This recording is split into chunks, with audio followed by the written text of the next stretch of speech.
తెలుగువారి పెళ్ళి ఇలవైకుంఠమే మళ్ళీ సంప్రదాయమే సౌందర్యంగా సాగుతున్న పెళ్ళి ఇది తెలుగువారి పెళ్ళి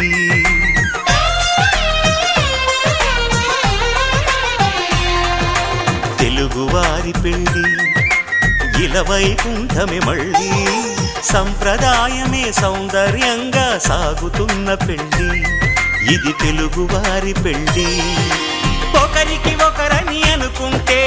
అదే నిశ్చితార్థం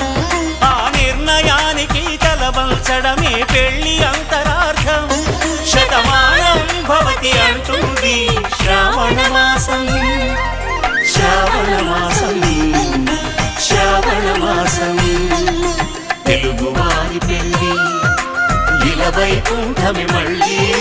సంప్రదాయమే సౌందర్యంగా